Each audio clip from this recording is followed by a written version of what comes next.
Britain's news channel. Westminster is going around in ever-decreasing circles, followed by the media. Britain is broken. How on earth did we get into this mess? But more importantly, how do we get out of it?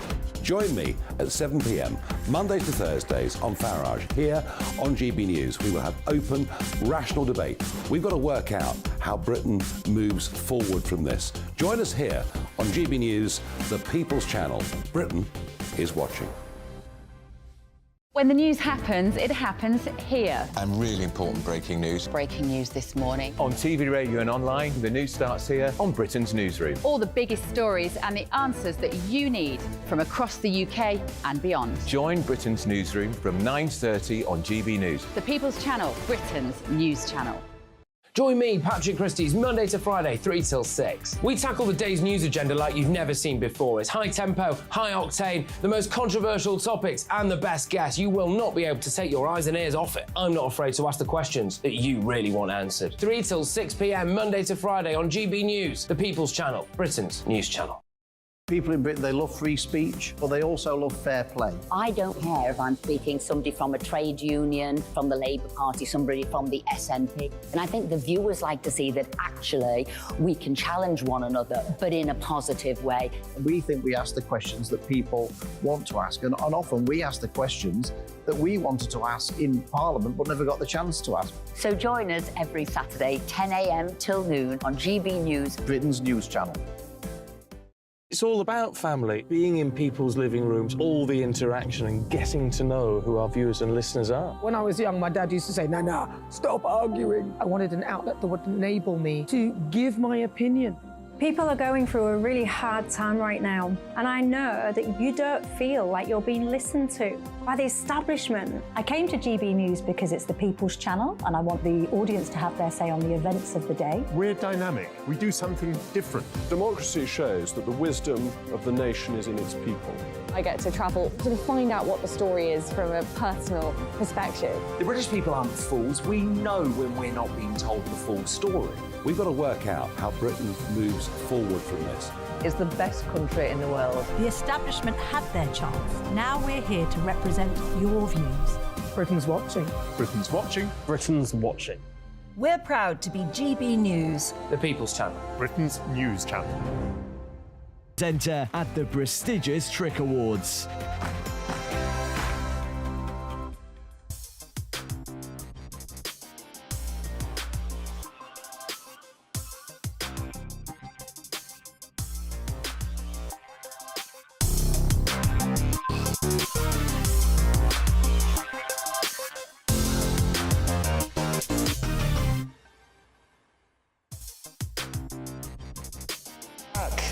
They haven't fired me yet. Hallelujah, it is 8 o'clock and I am Laurence Fox. I identify as the MP for Uxbridge and South Ruislip, so please do not miss Parliament me.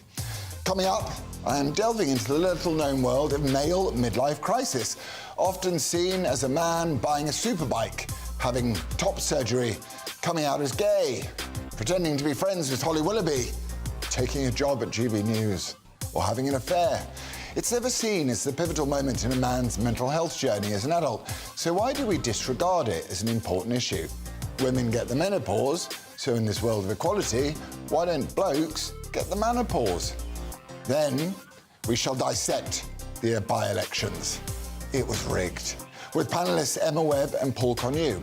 And also GB News' own very own Nigel Farage with his battle with the banks and quest for free speech. Plus, Fox on the Spot is back, and I'm sure you'll have a lot of annoying questions for me about the by-election. So the inbox is open. Please send your rudest messages my way, gbviews@gbnews.com, or tweet me at Lotta Fox or GB News. That's all coming up after the latest headlines with Rory Smith.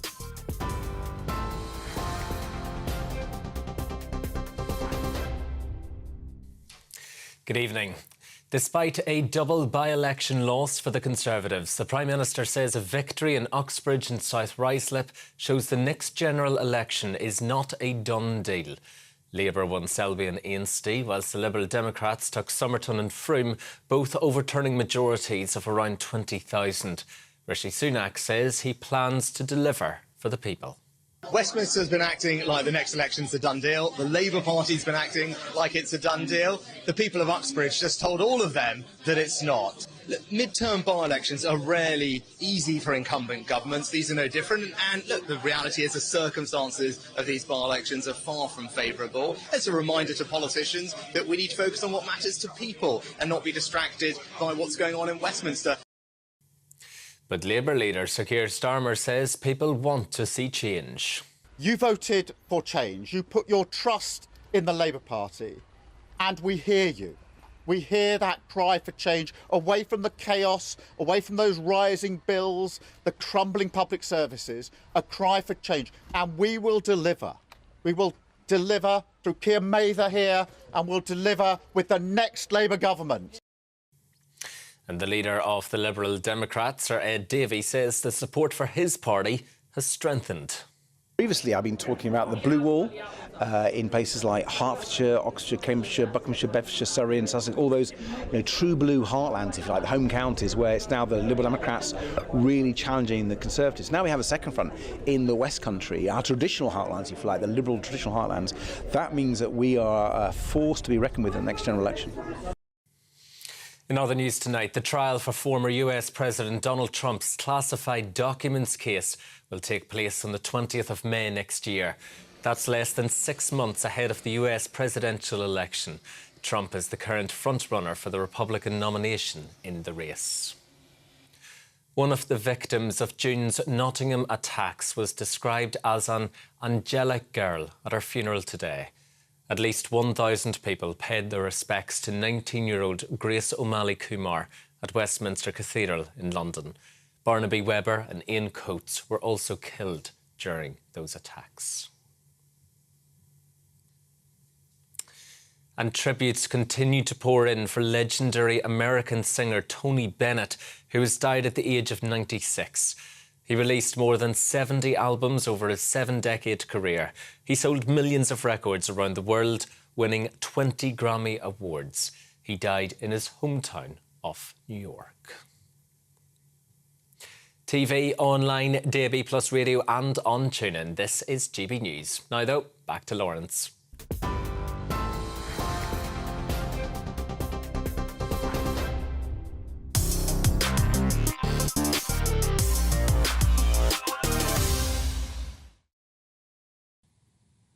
I haven't been keeping my eyes on the news as much as usual this past week, but I understand that whilst I was drafting and redrafting my extremely powerful and moving acceptance speech for the Uxbridge and South Ruislip by-election last night, the average BBC consumer was being vigorously awakened to the malevolent cancer of what is called cancel culture.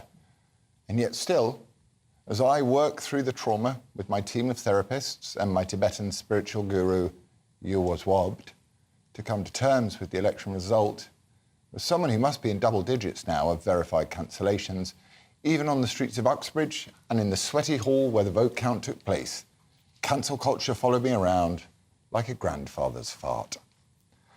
The establishment's propaganda arm, the Biased Broadcasting Corporation, informed me on the streets of Uxbridge the day before polling that their schedule was too full to interview me, while simultaneously interviewing a member of the Women Can Clearly Have a Penis Party, formerly known as the Liberal Democrats, who incidentally I beat soundly in the election.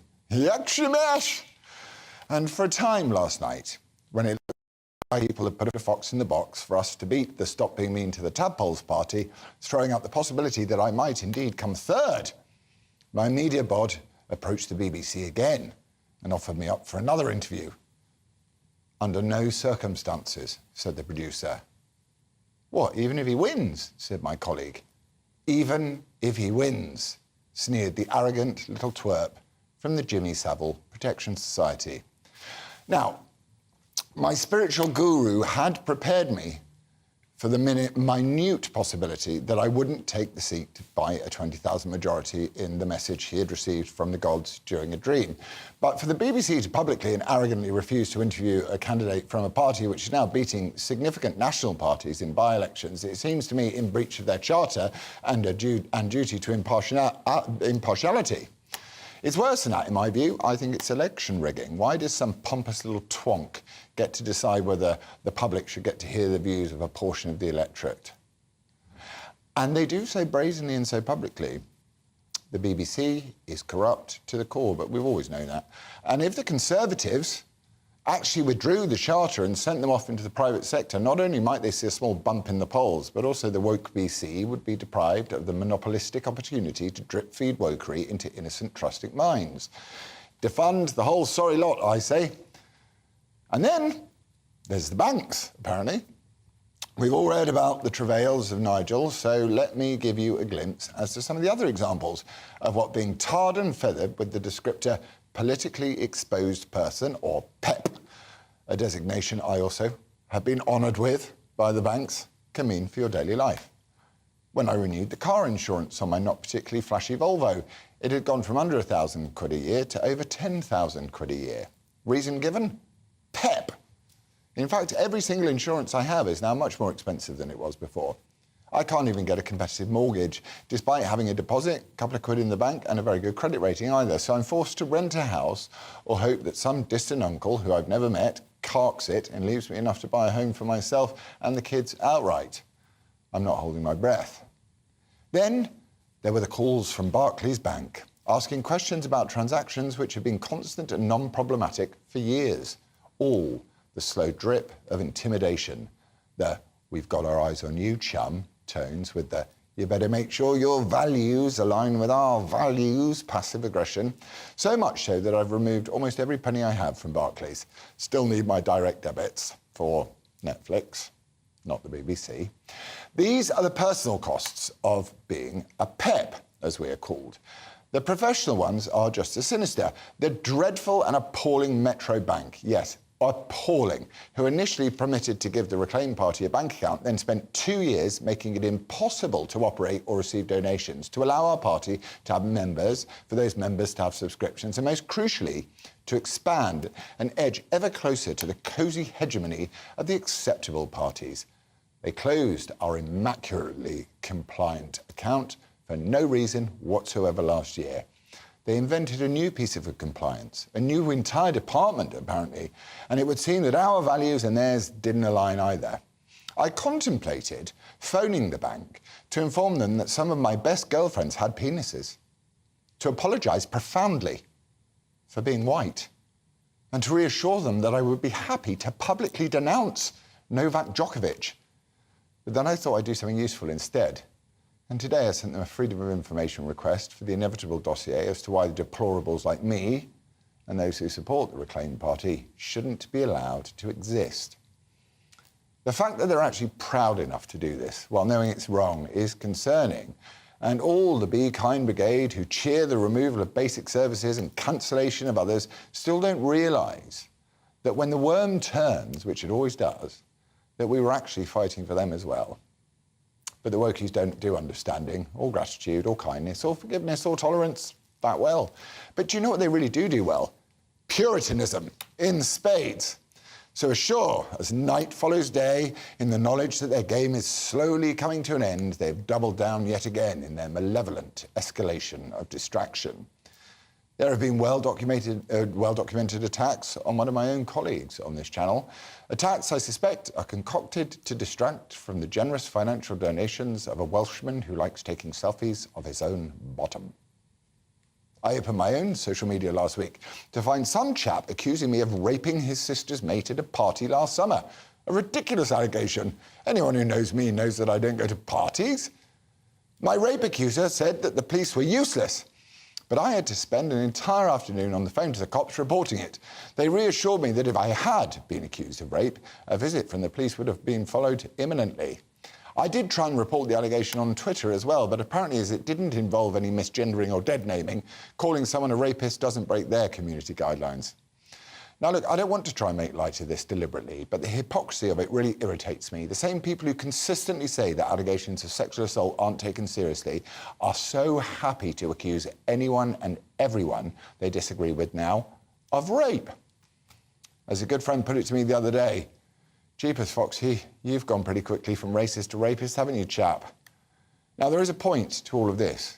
It is often said, with weary and diminishing optimism, the tide is turning. But this time the tide really is turning.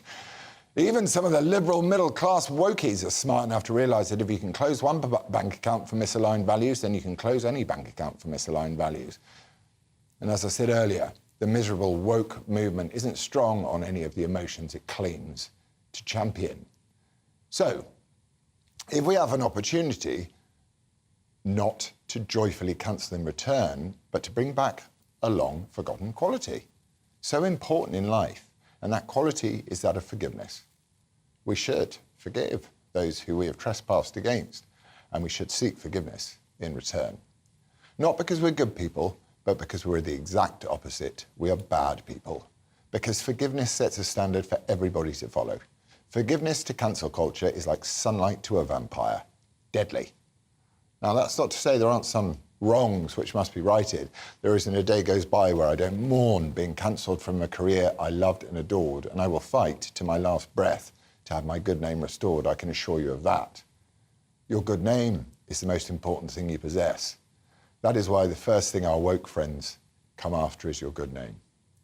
But as the balance begins to be slowly restored, which it will be the quality of our ideas and the sincerity of our forgiveness which will prove to be the cure for the cancer of cancel culture.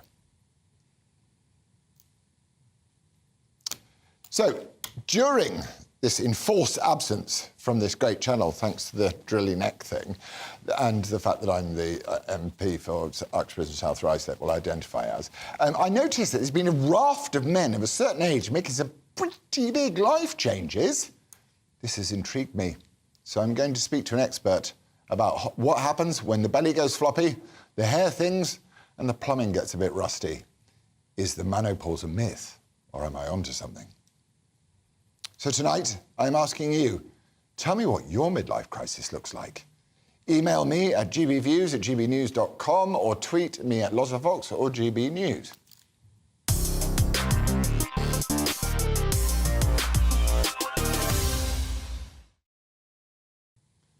Joining me now to discuss this topic further is therapist and confidence coach Kevin Birch. Kevin, good evening. How are you? Laurence. Hi, good to see you.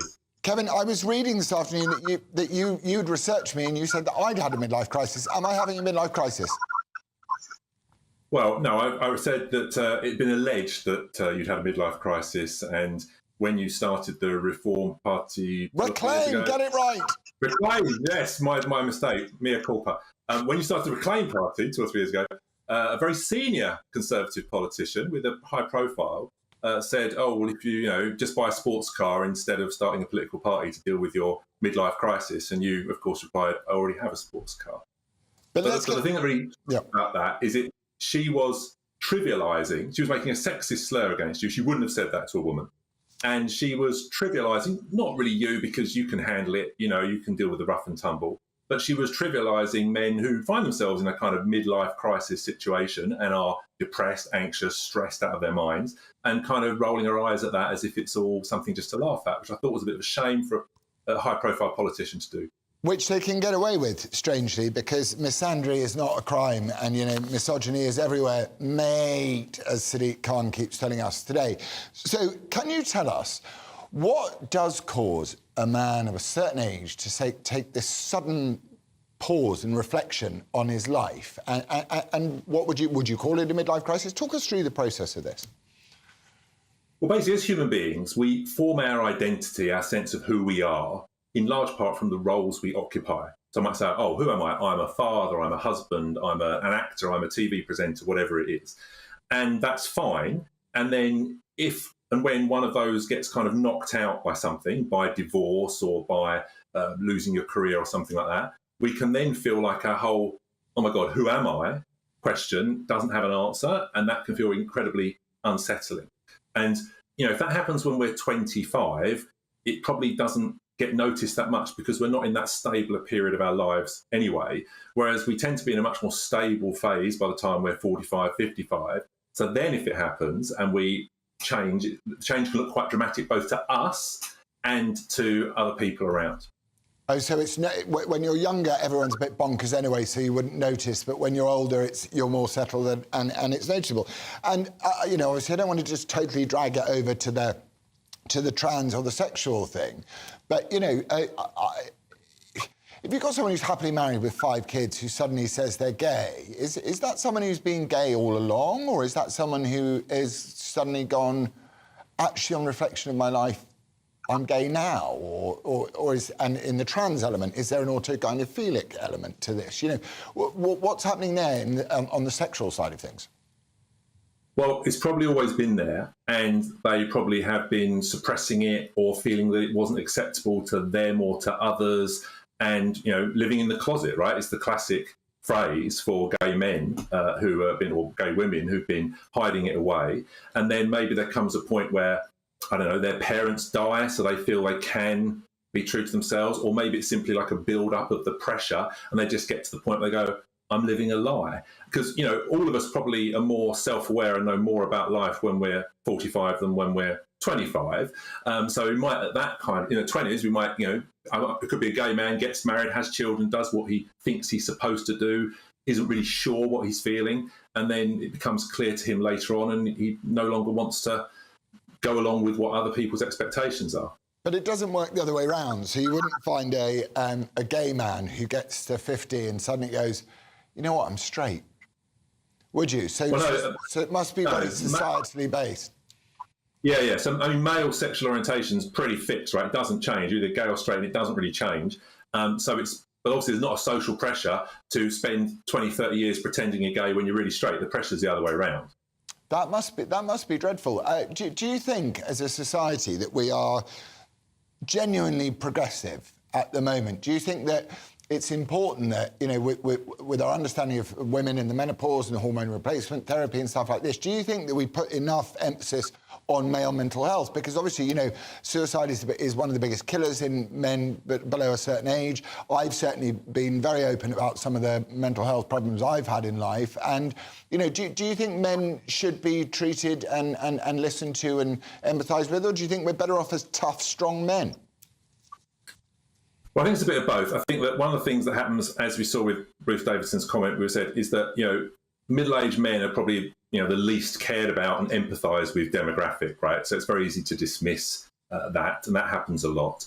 And I think that also then encouraging men to go to therapy and talk about their feelings may be valid, but that tends to be a very feminine domain. Women, girls sit around and talk about their feelings a lot more than men. So a lot of men find that quite emasculating. It's not how they want to do things. The way they get their sense of self-esteem is having some kind of purpose in life, which is why if they lose their job or they lose their wife or access to their kids or something, it can, the rug has been pulled from under them. It can hit them so hard.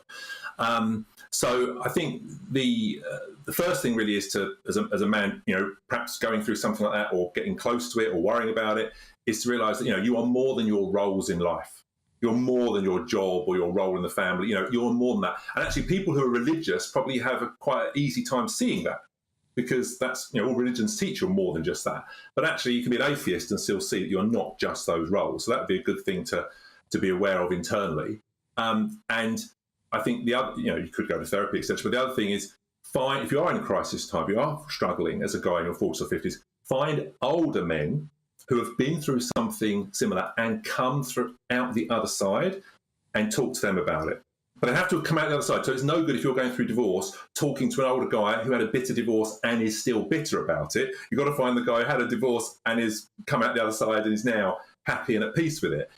Because in all these areas, the wisdom of the elders is something which perhaps we tend to neglect. And, it's such an interesting... Sorry, you're just saying so many interesting things. I just want to pick you up on this one, is that we seem to live in a world where we're told not to listen to our elders. We're told to look to our children to teach us. It seems to be that we live in an entirely upside-down world. And as you say, if you're going through something difficult... I went through a very difficult divorce, and I used to go for a long walk with my dad. And, it was great, because he would just sort of go, well, this is this and that's that. And also a woman who I won't name, and definitely wasn't my mother, said, the thing is, Loz, men are stupid and women are crazy. But apparently, according to Sadiq Khan, today, if you say a woman's crazy, that's very, very bad and doesn't fit in with the #mate thing that he's doing. Are we taking all of mental health a bit seriously? Because, what do you think? Isn't there a place for stoicism in masculinity? Well, there is a place for stoicism, and that is why speaking to men or to therapists who haven't been captured by a very sort of feminist narrative, which I'm afraid a lot of them have been. That's why, that kind of narrative, that kind of conversation is generally better for men. And as you said, the wisdom of the elders, we do live in an upside-down culture in that it's all about every teenager. It's nothing new about teenagers thinking they know all the answers, but what is new is adults agreeing with them. That's the bit that's crazy. And it's not doing the teenagers any good, and it's certainly not doing the adults who are listening to them any good.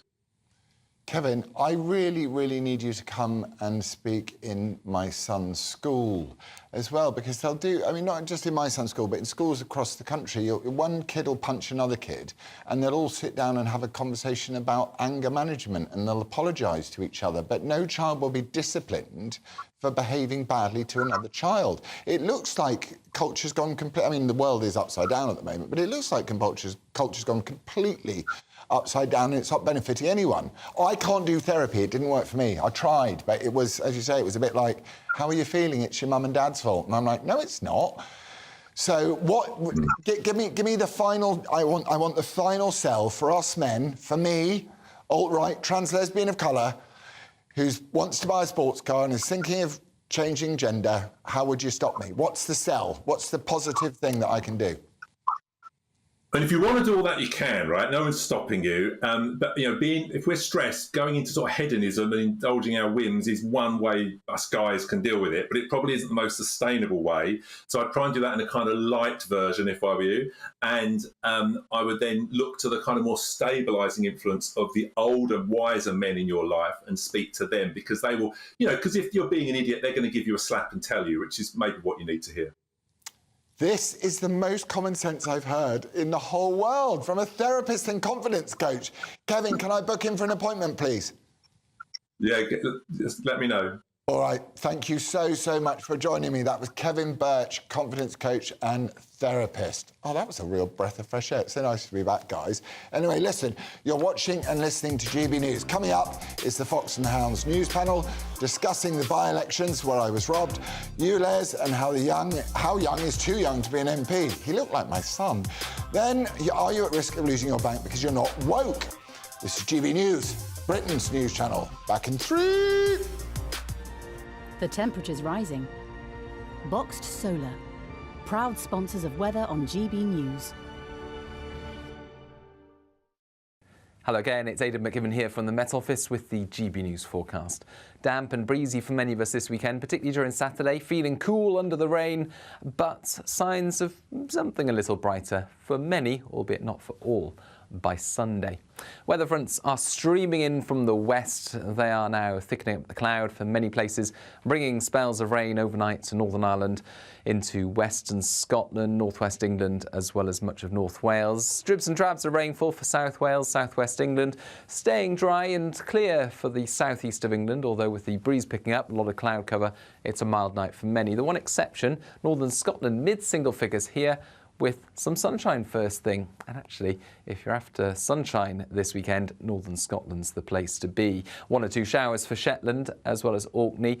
The odd shower for Aberdeenshire, but otherwise northern Scotland fine.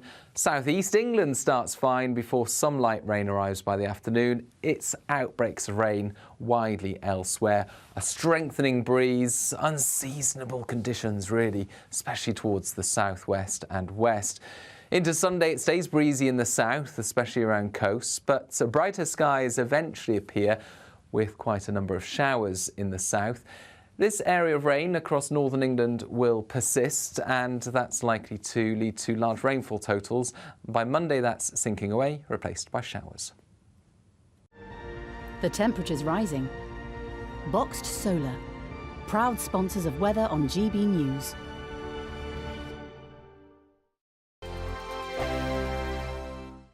What you get for breakfast is something that, if we do our jobs right, you will wake up to news that you didn't know the night before. It's a conversation. It's not just me and Eamon. We want to get to know you, and we want you to get to know us.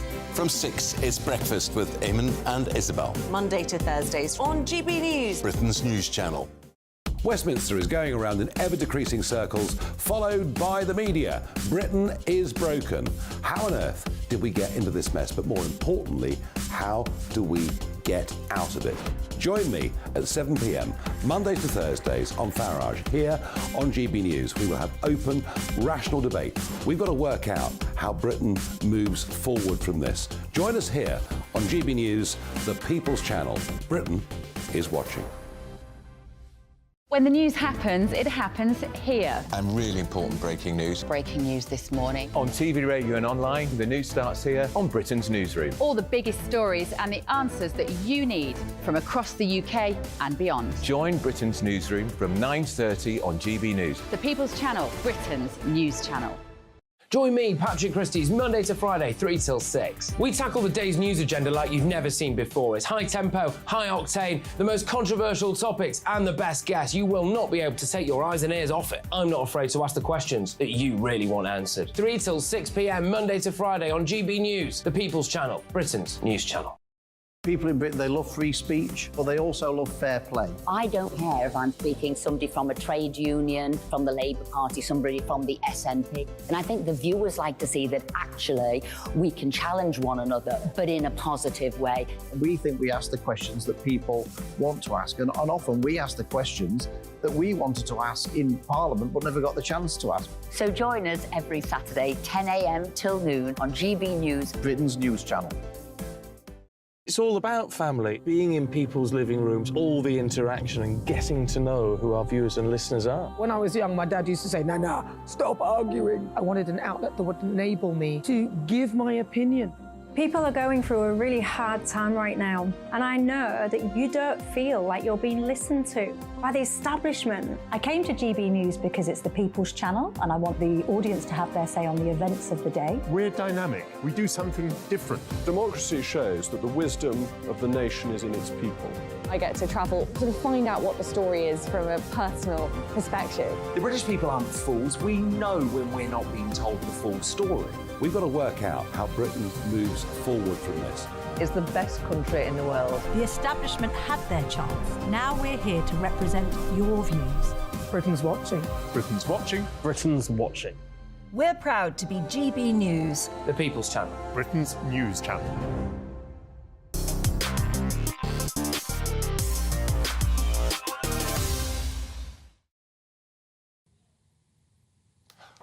Oh, sorry, hi. Nice to see you again. I'm Laurence Fox. Oh. And I'm continuing to identify as the man who beat the Lib Dems in the Uxbridge and Ruislip by-election. Great success! Now, joining me in the studio is political commentator Emma Webb and former editor of The Mirror and sextuple-jabbed Paul Connew. But before that, we have a response from the BBC from earlier. In the covering the by-election in Uxbridge and South Ruislip, the BBC News channel is speaking to those candidates with most evidence of electoral support. As there are 17 candidates standing, we couldn't interview them all, but we did make clear to audiences where they can find the full list of candidates along with the videos outlining the plans for the constituency. Well, there you go. God, they're so unbiased. It's wonderful. Now, I want to start off with the by-elections, obviously. As you know, I beat 13 other people, including 2 who had renamed themselves by deed poll Kingsley Ulez and Danny Ulez, I think. But I also beat the Lib Dems and came fourth and almost beat the Greens, who was sound as well. Anyway, across the elections, Uxbridge, South Ruislip, Selby and Hastings and Somerton and Freem, Labour gained in Selby and Lib Dems gained in... sorry, what am I doing? Labour gained in Selby and Lib Dems did a gain in Selby. Thanks, Cass, world's worst thing. But most interesting result is Uxbridge, the hold for the Conservatives. I say this because this seems to be the national issues. The Conservatives and their behaviour in recent years were after. And apologies to anyone outside of London, but Ulez will be coming to a town near you. So even though it's London-centric, we are the guinea pigs for this, and next time it will be you. There was a monstrous pushback against Ulez and the LTNs. Emma, you like 15-minute cities and LTNs. Why are you such a terrible lefty? I think that this is actually, if the I'm going to try and give you a serious answer to that. I'm so sorry, Laurence. I think quite seriously, if the Conservatives want to win seats in London, I'm thinking places like Havering, which is my home borough. If they want to do well in those places, those are places that are outside of London, reasonably rural. They're not really like the other London boroughs. Places where people are going to be affected by ULEZ, but where you have lots of tradesmen, people using vans, people who can't use electric vans as their vehicles because you put loads of tools and the battery runs out of charge almost immediately. Those are the places that I think, just looking at this result, I hope the Conservatives are looking at this and thinking, in places, in those outer boroughs, that they should be thinking about focusing their election strategy on using ULEZ as a wedge issue in London to make sure that they don't lose more seats to Labour. Makes sense. Sorry, that's very serious point to your question. It's a very grown-up argument, but I mean, I don't see why window cleaners shouldn't take 12-foot ladders on the tube, but that's just me.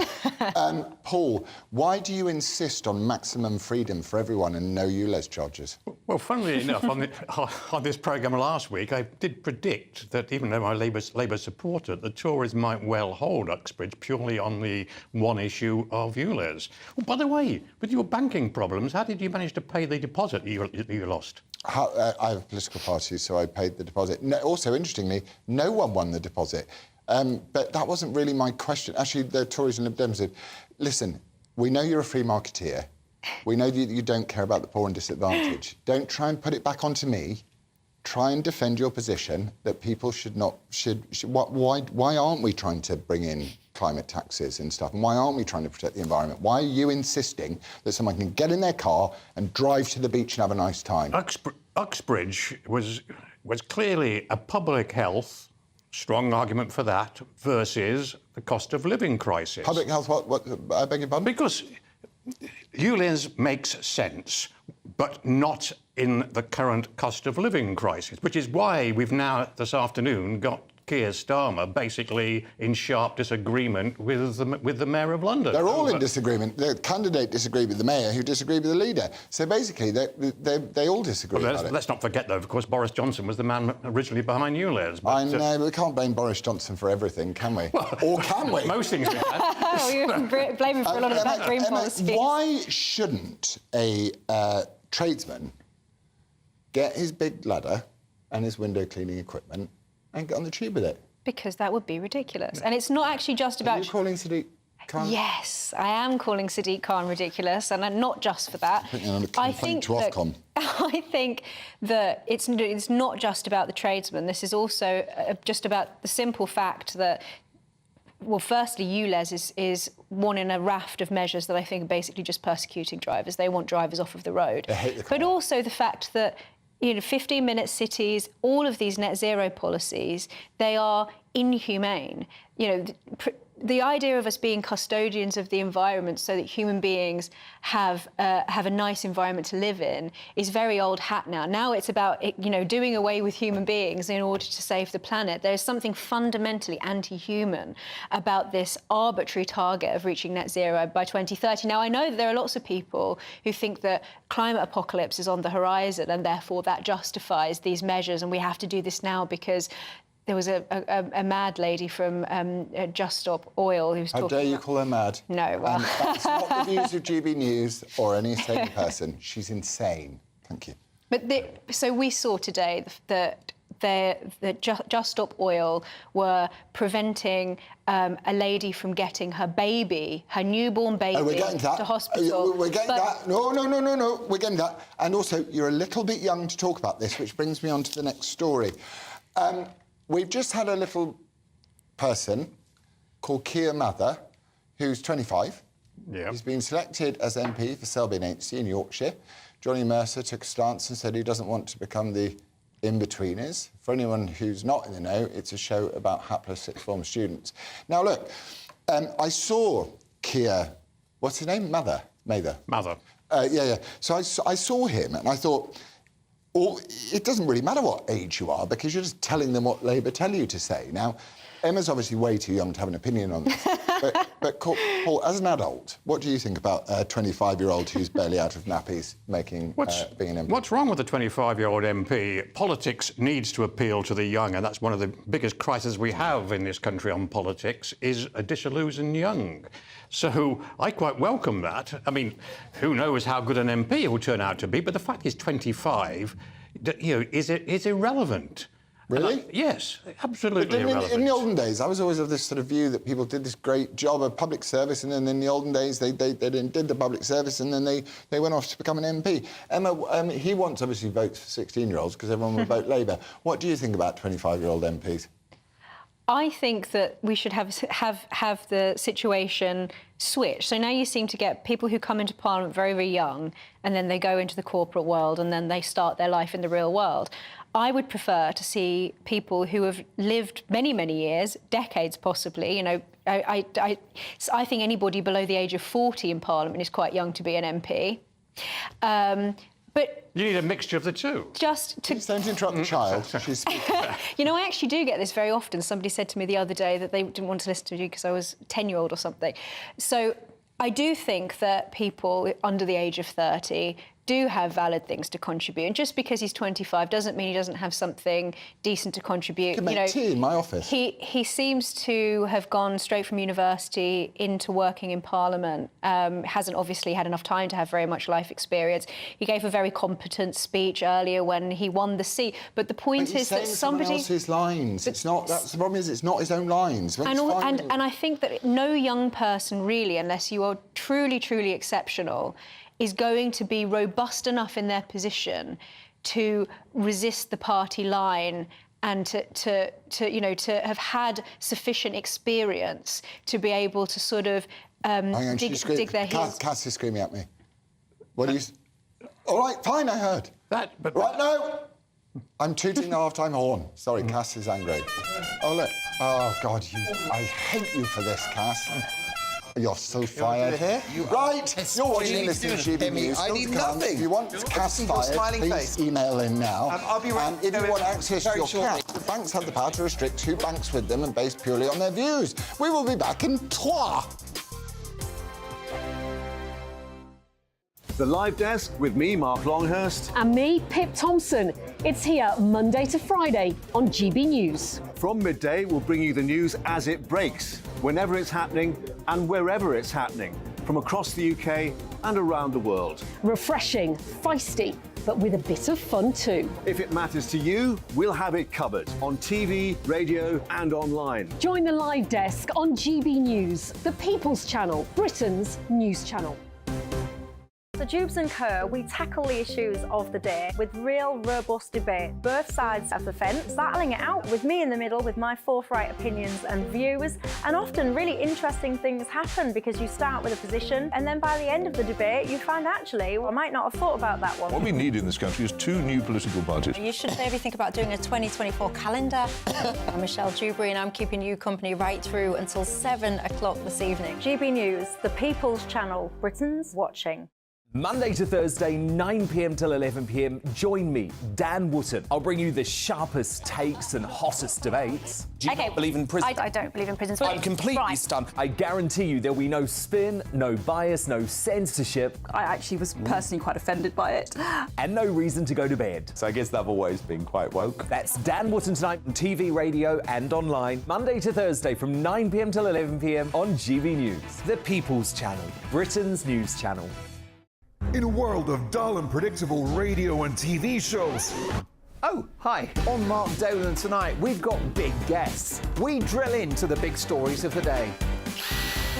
The show adds up to a brilliant listening and viewing experience. Mark Dolan Tonight is the most entertaining current affairs show ever, and that's a fact. That's Mark Dolan Tonight, Friday, Saturday and Sunday from 9. Only on GB News, Britain's news channel. Like all families, we have arguments every now and then, but actually we agree on what the mission of GB News is, and that's the most fundamentally important thing. GB News provides the kind of platform that lets all voices be heard. We don't hold back. We're free to say what we really think. Just because some people who live in a tiny little Westminster bubble think that their particular story is important, that's not the most important story for me. And often they will be difficult stories, stories that you won't find on the establishment media. Because what people think in the north of England may be very different to what they're thinking in the home counties. We're going to carry on telling the world what life is really like for households up and down the UK. We love to be in your car, in your kitchen as you're having your breakfast, whatever you're doing, you are part of the show. If it matters to you, it matters to us. Britain's watching. Britain's watching. Britain's watching. We're proud to be GB News, The People's Channel. Britain's news channel.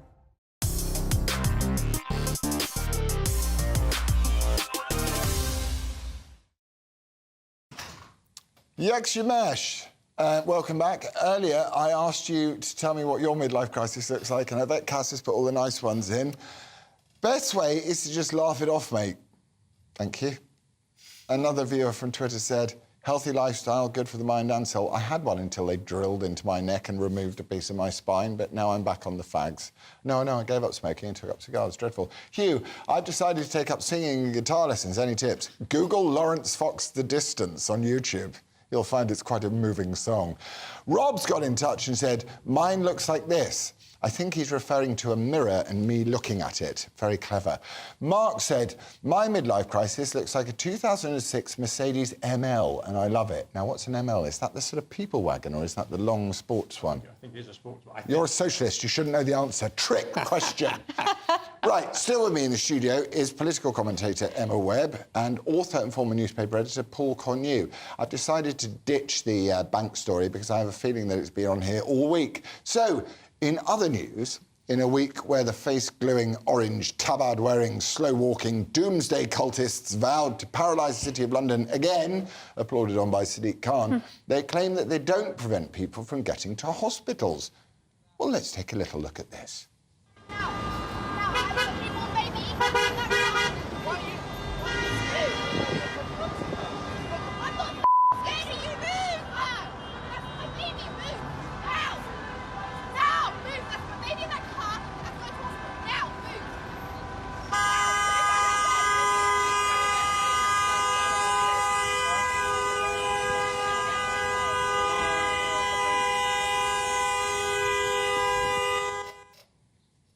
White privilege is unbelievable. We did ask Just Stop Oil for a comment, but all of their hands were glued to the street, so they couldn't say anything.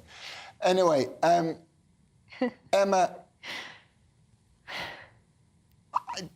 I want to run them over. I know it's a bad thing to say, but if I had a baby in the car, I'd run them over. When you're looking at that footage... I don't promote violence, I'm sorry, I've got to say I don't promote. When you're looking at that footage, you do have to ask yourself, what is going through the minds of those people? There is a distraught mother screaming at them that she's got a newborn baby in the car that she needs to get to hospital, and they will not move because they think their cause is more important. If that is not dangerous, I don't know what is. So if Just Stop Oil won't come out and condemn that, bear in mind that they very often say that they don't block people from getting to hospital, they don't block ambulances, even though there's footage of this happening.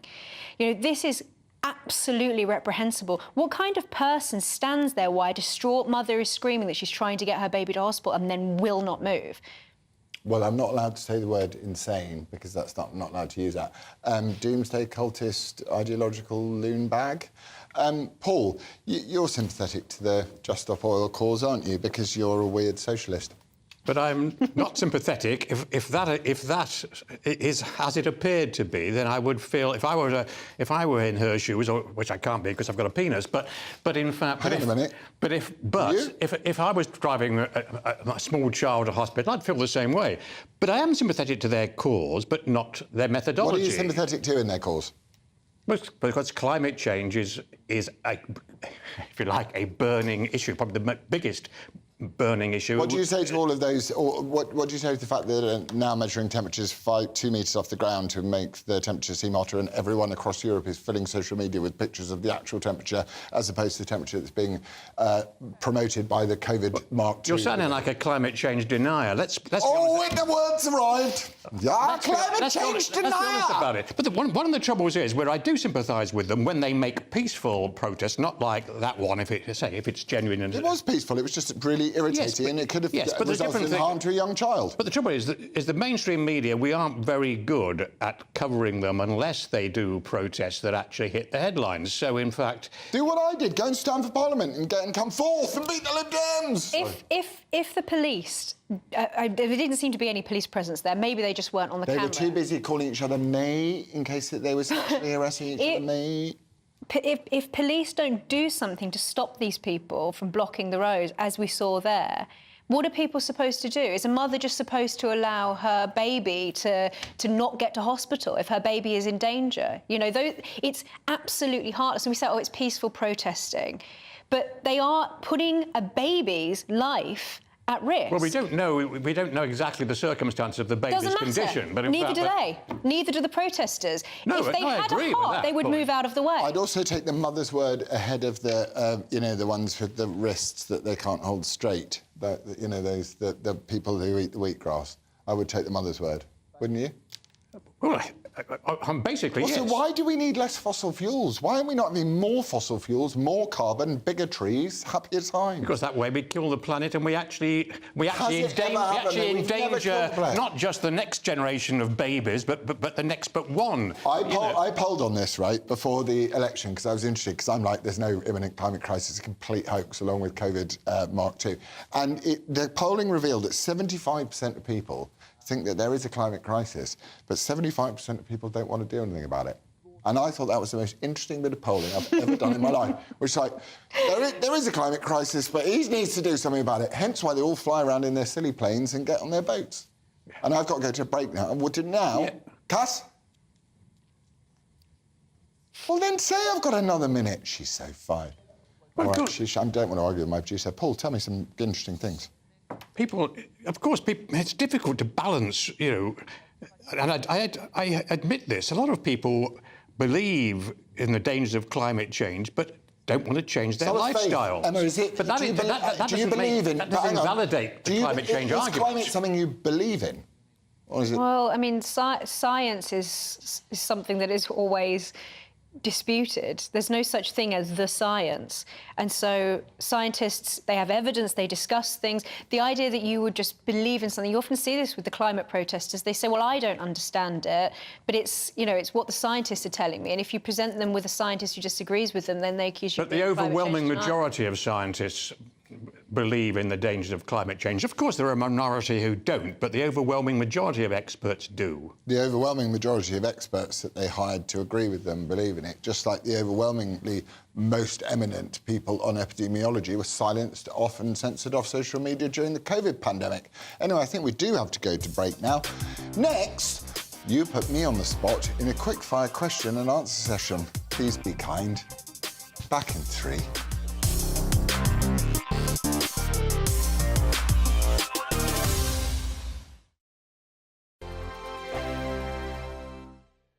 Monday to Thursday nights on GB News. At 6, it's Dubes & Co. 7 o'clock, Farage. At 8, join Jacob Rees-Mogg. And at 9, Dan Wootton Tonight, followed by headliners on TV, radio and online. This is GB News. Now then, Lee Anderson here. Join me on GB News on my new show, The Real World, every Friday at 7 p.m, where real people get to meet those in power and hold them to account. Every week, we'll be hearing your views from up and down the country in the real world. Join me at 7 on GB News, Britain's news channel. Join me, Camilla Tominey, on Sunday mornings from 9:30, taking the politicians to task and breaking out of SW1 to see how their decisions are affecting you across the UK. Bursting the Westminster bubble every Sunday morning, only on GB News, the People's Channel. Britain's watching.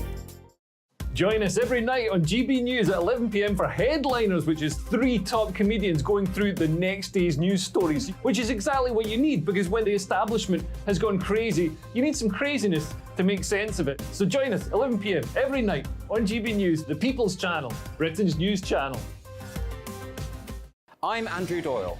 Join me at 7 o'clock every Sunday night for Free Speech Nation, the show where I tackle the week's biggest stories in politics and current affairs with the help of my 2 comedian panellists and a variety of special guests. Free Speech Nation, Sunday nights from 7 on GB News, the People's Channel, Britain's news channel. Every Sunday from 11, join Michael Portillo. There will be topical discussion, looking at the week before and the week to come. So kick back and relax at 11 a.m. on Sundays on GB News with me, Michael Portillo. GB News, the People's Channel, Britain's news channel. I joined GB News because I was sick and tired of not hearing my views being represented, not just mine, but so many people that I knew and spoke to. I just couldn't get my voice out there. I couldn't say anything, I couldn't do anything. Whatever the narrative was, I kind of had to follow it. GB News is there to provide a voice for those who have been ignored by the establishment media. We think different things, we've got a different style. GB News is here to be optimistic and positive about the future. It's real kind of dynamic and flowing, with the audience very much at the heart of it, like a big family. Here at GB News, we talk about the things that matter to you. Hearing the voices from right across our towns and cities, especially our towns. All sides of the argument represented with a heavy dose of opinion. We're on a mission here to make a difference. And the GB News family really is here for you, and whatever time of day you can watch or listen. Britain's watching. Britain's watching. We're proud to be GB News, the People's Channel, Britain's news channel. On Mark Dolan tonight, my first reaction to yesterday's by-election results. No clear winner. It's all to play for in a year's time. Reaction from TV News legend John Sargent and the leader of UKIP, Neil Hamilton. In my take at 10, the cancellation of Nigel Farage's bank account is a war on free speech, a war on British values and a war on the people. Plus my top pundits and tomorrow's papers. We're live from 9.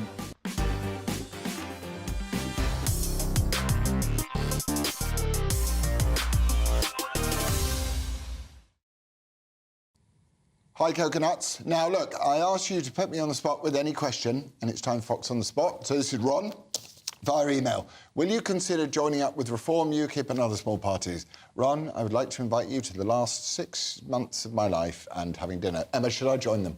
Or then me? I don't know. I mean, the problem is that possibly they won't all join together. It's not just you. The collective will's got to be there. No, you shouldn't. Well, there we are. Robin asked via email, where will you be running in the next election? To my parents' house. Why? Emma, where should I run in the next election? Home? Goodness, I mean... Havering? Havering, go for it. Paul?